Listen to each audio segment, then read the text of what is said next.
శివాయ బ్రహ్మణే నమ. వీరబ్రహ్మేంద్ర స్వామినే నమో నమ. జై వీరబ్రహ్మ, జై గోవిందమంబసి. 2026 సంవత్సరం ధనస్సు రాశి వారి యొక్క రాశిఫలం. శివాయ బ్రహ్మణే నమ.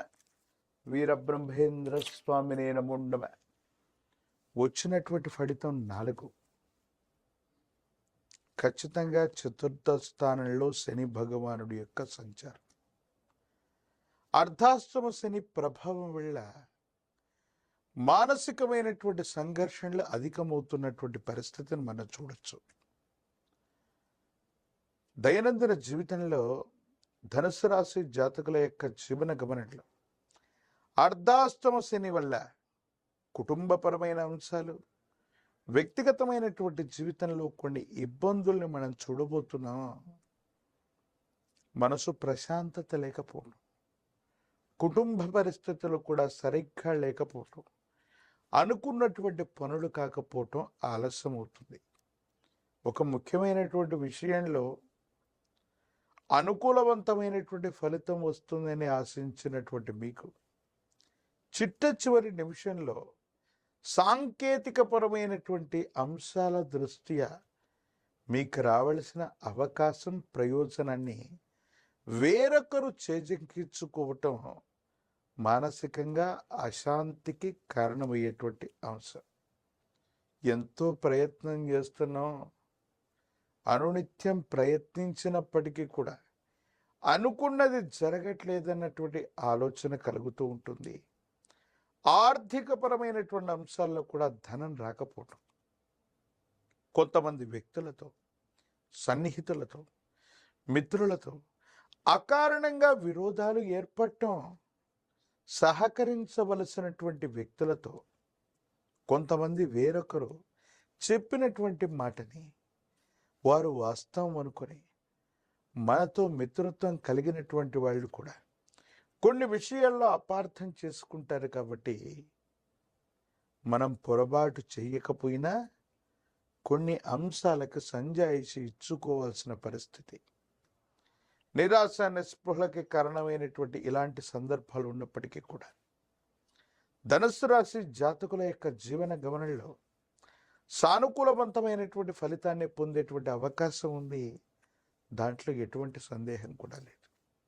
మీ ఆధ్వర్యంలో నడుస్తున్న వ్యాపార సంస్థలు, సేవా సంస్థలు అభివృద్ధి పదంలో ఉంటాయి, ఆదాయం కూడా వస్తుంది. కానీ వ్యాపారాన్ని విస్తరించే సందర్భంలో ఆదాయాన్ని మించినటువంటి ఖర్చులు అవ్వచ్చు, రుణదాతల ఒత్తిడి అవ్వచ్చు, అధికంగా ఉండేటువంటి పరిస్థితి గోచరిస్తూ ఉంటుంది. బ్యాంకింగ్కి సంబంధించినటువంటి వ్యవస్థలు, ఆర్థిక సంస్థల నుండి రుణం కోసం మీరు చేసేటువంటి ప్రయత్నాలు సఫలీకృతం కాక ఆలస్యంగా ఉండటం వల్ల ఆర్థికపరమైన సర్దుబాట్లు మీకు ఇబ్బంది కలిగేటువంటి అవకాశం ఉంది.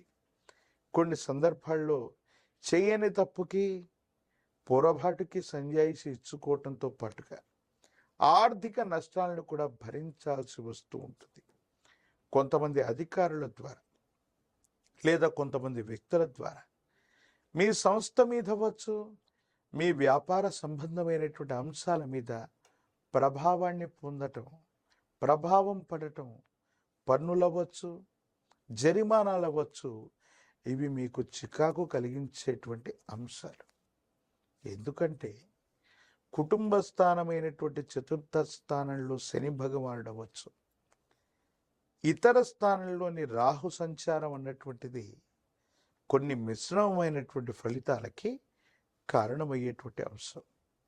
ఆరోగ్యపరమైనటువంటి అంశాల్లో కూడా ఆరోగ్యం చాలా బాగున్నప్పటికీ, అనుకూలవంతమైనటువంటి స్థితిగతుల్లో మీరు ఉన్నప్పటికీ ఉన్న ఫలంగా ఏవో తెలియని ఆరోగ్య సమస్యలు మిమ్మల్ని కంగారు పెడుతూ ఉంటాయి.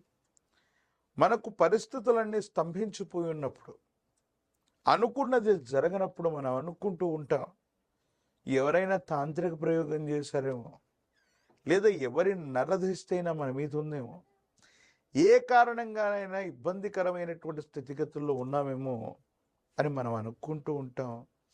ఆ విధమైనటువంటి స్థితిగతులు కూడా మీ దైనందిన జీవితంలో ఉండేటువంటి అవకాశం ఉంటుంది.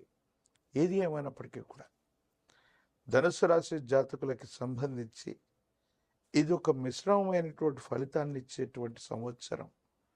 జాగరూకతతో మెలగడంతో పాటుగా ప్రతి ప్రయత్నాన్ని 1-2 సార్లు చేయటం వల్ల మాత్రమే అనుకూలవంతమైన ఫలితాలు వచ్చే అవకాశం ఉంది.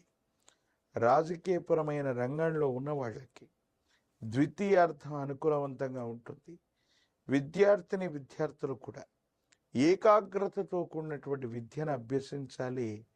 ప్రత్యేకించి విద్యాస్థానంలోనే శని భగవానుడి యొక్క సంచారం జరుగుతుంది కాబట్టి విద్యార్థులు పోటీ పరీక్షలవచ్చు, పరీక్షలు రాస్తున్న సందర్భంలో జ్ఞాపక శక్తిని కోల్పోవటం, కంగారు పడటం, అనారోగ్యం పాలవటం వల్ల సరైనటువంటి ఉత్తీర్ణతను పొందడంలో ఇబ్బందులు ఎదుర్కొనే అవకాశం ఉంది. తస్మాత్ జాగ్రత్తగా ఉండాలి.